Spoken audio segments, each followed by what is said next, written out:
রোজিনা রহমান যেটি বলেছে সেটা তীব্র ধিক্কার জানাচ্ছি একদম। যে দিবাকর দেবনাথ একজন হিন্দু ছেলে এবং হিন্দু রাষ্ট্রবাদী এবং সনাতনী ছেলে, যে দীর্ঘদিন ধরে লড়াই করেছে এবং জেলেও গেছে। এই লড়াই করার জন্য তাকে বিজেপির তরফ থেকে আমরা বহুবার দেখেছি প্রতিবাদ করতে, প্রতিবাদে সামিল হতে এবং হিন্দু ভাইদের পাশে লড়াই করতে দেখেছি। কিন্তু রোজিনা রহমানদের উত্থান হঠাৎ করে আমরা দেখেছি 2022-এর পর থেকে এই বিজেপির মধ্যে হঠাৎ করে রাষ্ট্রবাদী তকমা পেয়ে এরা যে রাতারাতি ফুলে ফেঁপে উঠেছে বা বুম ধরে মিডিয়ার নাম নিয়ে তারা একতরফাভাবে মানে কিছু লোকের, কিছু সকল মহারথীদের কাছের লোক হয়ে গিয়ে তাদের কাছ থেকে টাকা পয়সা হাতিয়েছেন, এরকম বহু ইনফরমেশন আমাদের কাছে আছে। তাছাড়াও দিলীপ ঘোষ বাবুর এক সময়কার পর্নোগ্রাফি, মানে মুখ লাগিয়ে ফেক পর্নোগ্রাফি, যেটা দিলীপ বাবু নিজের মুখে বলেছেন ওটা ওনার নয় এবং উনি কমপ্লেনও করেছিলেন থানাতে। এই পর্নোগ্রাফি রোজিনা রহমানের চ্যানেল থেকে প্রথম প্রকাশিত হয়। এই ফেক পর্নোগ্রাফির ভিডিও কিন্তু রোজিনা রহমান নিজের চ্যানেল থেকে প্রথম প্রকাশ করে। তাহলে এদেরকে কি আদেও টিভি বা সাংবাদিক বলে আমি আখ্যায়িত করতে পারলাম না, সরি টু সে। এবং যাদের মুখ এবং মানসিকতার মধ্যে থেকে এতটা নিকৃষ্টতম মানসিকতা থাকে যে হিন্দু বাড়ির সন্তানদেরকে যারা গোমাংস খাওয়াবো এই ধরনের কথাবার্তা বলে, উনি বলছেন উনি লেখেননি, কিন্তু সোশ্যাল মিডিয়ায় জলজল করছে এবং তার চ্যানেলের মারফত দিয়ে, তার অ্যাকাউন্টের মারফত দিয়ে, সেই অ্যাকাউন্টের তার প্রমাণ সমেত তথ্য আমরা নিজেরাও রেখেছি এবং প্রত্যেকে সেই তথ্য সমেত আমার দিবাকরের কাছে উচিত হবে, দিবাকরকে বলবো অবিলম্বে তাকে থানায় গিয়ে কমপ্লেন লজ করে এই রোজিনা সম্বন্ধে অবিলম্বে তদন্ত দেওয়া উচিত। যে এই রোজিনারা যারা রাষ্ট্রবাদী তকমা নিয়ে কাজ করছে, এরা আখেরে বিজেপির কোনো প্রফিটের জন্য কাজ করছে নাকি সাম্প্রদায়িক তাস খেলতে এসছে। আজকে যখন বাবরি মসজিদ নিয়ে কথা হচ্ছে তখন দেখা যাচ্ছে এর পর হুমায়ুনের পাশে দাঁড়িয়ে হুমায়ুনকে যাতে বাবরি মসজিদ হয় এবং তার জন্য বলছে বাবরি মসজিদ কেউ আটকাতে পারবে না। তাহলে আজকে আমরা বলছি সমস্ত হিন্দুরা একজোট হয়ে একত্রিত হয়ে ওপেন চ্যালেঞ্জ দিচ্ছি, ওখানে হুমায়ুনের এই কবরস্থান করব, হুমায়ুন কবিরের কবরস্থান তৈরি করা হবে এবং আমরা চ্যালেঞ্জ দিয়ে বলছি পশ্চিমবঙ্গের বুকে কোনো বাবরি মসজিদ আমরা করতে দেব না, হলে হুমায়ুনের কবরস্থান তৈরি হবে। আর মুর্শিদাবাদের যে সমস্ত বোকা মুসলমানদেরকে ভুল বুঝিয়ে যে রকম পোলারাইজেশন ভোটের চিন্তা ভাবনা করে আজকে যদি যে সমস্ত সাম্প্রদায়িক দাঙ্গার দিকে এগিয়ে নিয়ে যাচ্ছে যারা, এর পিছনে এবং অন্তরালে যারা মদত দিচ্ছে, তাদের কেউ ছাড়া হবে না। আমরা চাই গণতান্ত্রিক পদ্ধতিতে এই ভোট হোক এবং এই যে হুমায়ুন কবির যারা আজকে এত ক্রাউড ফান্ডিং করলেন, সেই ফান্ডিং এর কিছু অর্থ রোজিনা রহমানদের অ্যাকাউন্টে ঢুকেছে কিনা তারও তদন্ত হোক। বড় অভিযোগ, এই বিদেশি ফান্ডিং এর টাকা রোজিনা রহমানদের অ্যাকাউন্টে ঢুকেছে কিনা তারও তদন্ত হওয়া দরকার আছে। তার কারণ এরা দোয়া খয়রাতি চাওয়ার নাম করে এবং তার হাজবেন্ড তার পাশে বসে গতকালকেও লাইভ করে বলছে কেউ আটকাতে পারবে না বাবরি মসজিদ হওয়ার প্রতিস্থাপন থেকে।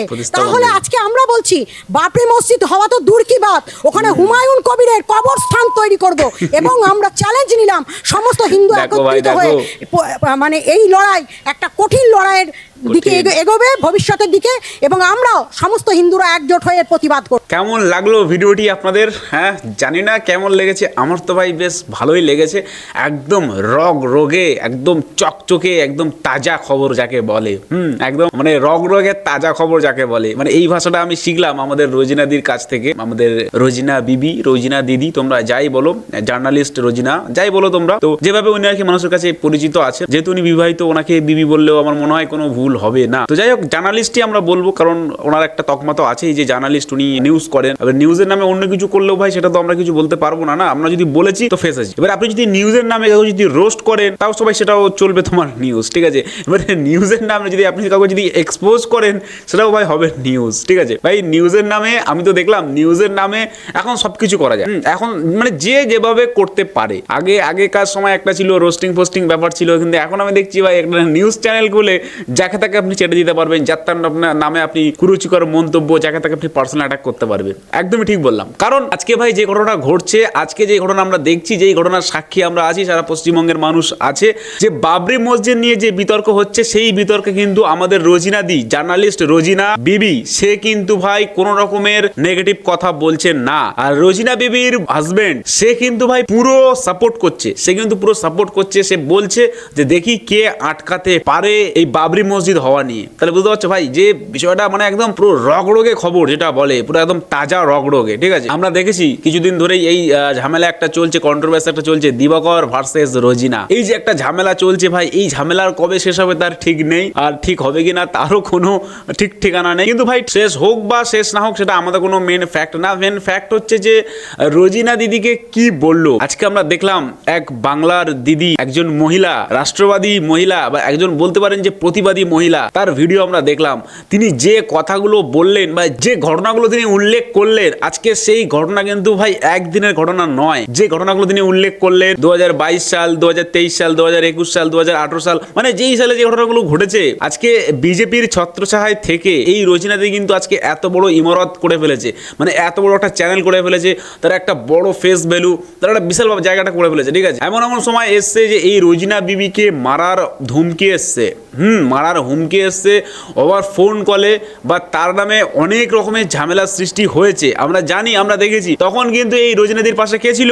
বিজেপি ছিল। বিজেপির কিছু কিছু নাম আমি বলবো না তাদেরকে, তারাই কিন্তু ছিল, তারা কিন্তু তার পাশে ছিল, তাকে সাপোর্ট করেছে, তার হয়ে কোর্টে গিয়ে কেস করেছে, তার হয়ে তারা লড়েছে, ইভেন্ট এখনো পর্যন্ত তারা লড়ছে। কিন্তু অ্যাট লাস্ট একদম শেষে আমরা কি দেখলাম? শেষে আমরা দেখছি যে এই রোজিনা বিবিকে যারা সাপোর্ট করছে, যে পার্টি থেকে সাপোর্ট করছে, যারা তাকে এগিয়ে নিয়ে যাচ্ছে, যেসব মানুষের ভালোবাসা পাচ্ছে, আজকে তাদের পিছনে কিন্তু সে ভুলভাল খবর ছড়াচ্ছে, তাদের পিছনে কিন্তু ভুল নিউজ দিচ্ছে। কি নিউজ দিচ্ছে এবারে? যেই ঘটনাটা আমরা আর কি দেখছি, যেই ঘটনাটা আমরা শুনছি যে দিবাকর দেবনাথ, আপনারা সবাই জানেন দিবাকর দেবনাথ হিন্দু, সেই দিবাকর দেবনাথ হিন্দুর নামে একটা আরোপ লাগাচ্ছেন যিনি, যে ওনাকে গরুর মাংস খাওয়াবে। ঠিক আছে, যেটা হলো হিন্দু ধর্মে নিষিদ্ধ। আমরা জানি যে আমাদের হিন্দু ধর্মে গো মাংস খাওয়া নিষিদ্ধ। আজকে দিবাকর হিন্দুকে তাকে বলা হচ্ছে কমেন্টের মাধ্যমে যে তোকে গরুর মাংস খাওয়াবো। তাহলে বুঝতে পারছেন যে একটা কত বড় খারাপ একটা কমেন্ট, এটা কত বড় একটা আরোপ করা হচ্ছে দিবাকরের নামে। আজকে দিবাকর সেটা সহ্য করেনি। দিবাকর বলছে আমি একজন হিন্দু, আমি রাষ্ট্রবাদী হিন্দু, আর আমাকে কিনা বলবে গরু খাওয়ার কথা? এটা ভাই মানা যায়? তার জন্য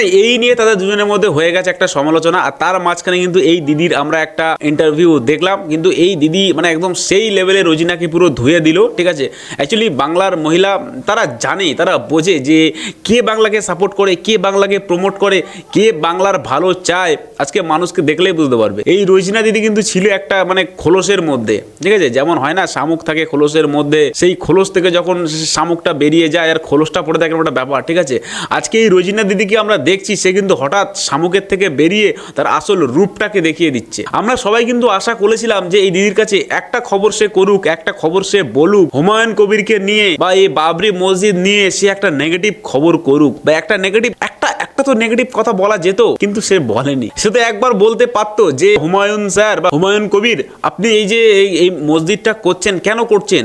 আপনার এই মসজিদটা করার কি আসল উদ্দেশ্য?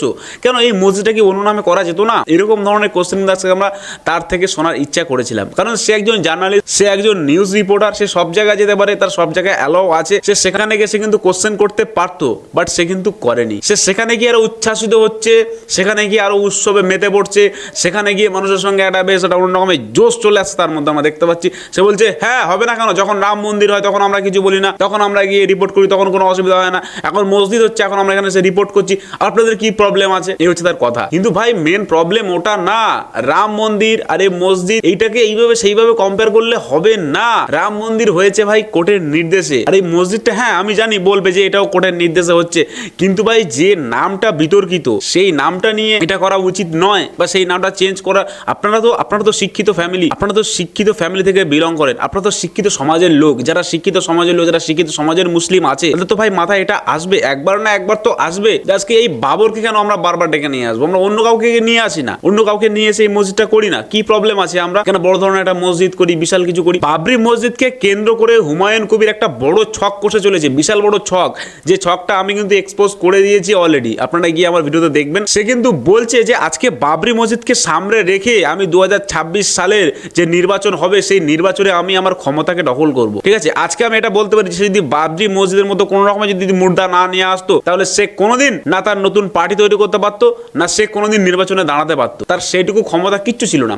এখন যে দেখছে যে বাবরি মসজিদে একটা মুর্দা খাড়া হয়ে গেছে, তখনই সে কিন্তু তুড়ি মেরে বলে দিচ্ছে আমি 192টা 180টা আসনে লড়বো, আমি নিজেই 90টা সিট নেবো, আমি নিজেই 100টা সিট নেবো। মানে বুঝতে পারছো ভাই, মানে কতটা কনফিডেন্স আছে, কোথায় কোথায় সিট নেবে তাও সে বলে দিচ্ছে পুরো, মানে তার হিসাব করা হয়ে গেছে। মানে বুঝতে পারছো ভাই যে কি পরিস্থিতি এখন, পরিস্থিতি খুবই খারাপ। পশ্চিমবঙ্গের পরিস্থিতি, রাজনীতির বাজার বা রাজনীতির এখন যে সিচুয়েশন চলছে সেটা খুবই খারাপ। এখানে শুধুমাত্র এই পশ্চিমবঙ্গে শুধুমাত্র এখন আমরা দেখছি বাবরি মসজিদকে কেন্দ্র করে নিয়ে চলছে বিশাল একটা বড় রাজনীতির গ্যাপ, মানে গেমও বলতে পারেন আপনারা। যেখানে কিন্তু সে বলছে যে শুভেন্দু অধিকারী যত বেশি হিন্দু হিন্দু করবে ততই আমি মুসলিম মুসলিম করব। ঠিক আছে, এটা ভাবো তোমরা যে পশ্চিমবঙ্গের মতো জায়গায় দাঁড়িয়ে, এইটুকু জায়গার মধ্যে দাঁড়িয়ে সে কত বড় পাওয়ার রাখছে, মানে সে কত বড় ক্ষমতা দেখাচ্ছে। আজকে যদি ভারতবর্ষে যদি তারা যদি সংখ্যাগুরু হতো, তাহলে আমি এটা নিশ্চিত ছিলাম যে সমস্ত হিন্দুদের তারা পুরো শেষ করে দিত, পুরো হিন্দু নিধন চালিয়ে দিত, যেটা আর কি বাংলাদেশে চলছে, বাংলাদেশে আজীবন ধরে চলে আসছে, এখনো পর্যন্ত চলছে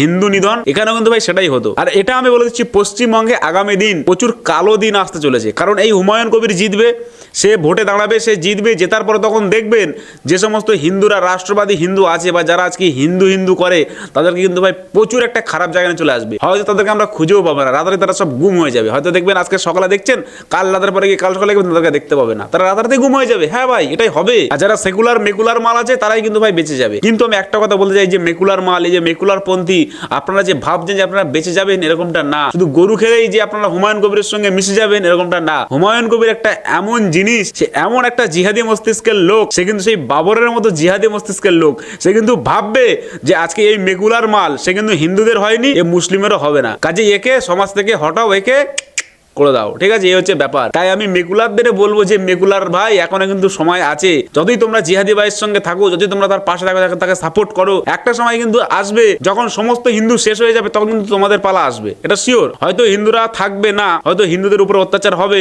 কিন্তু এরকমটা ভেবো না যে তোমাদের উপর অত্যাচার হবে না, তোমাদের উপরেও কিন্তু অত্যাচার হবে। ঠিক আছে, কারণ এটাই হচ্ছে মেন্টালিটি। এটা কিন্তু সে ভাববে যে না ঘাটকা না বাপকা, কিসিকা না। ঠিক আছে, কারণ তোমরা যেহেতু হিন্দুদের হতে পারোনি, তোমরা মুসলিমদেরও হতে পারবে না।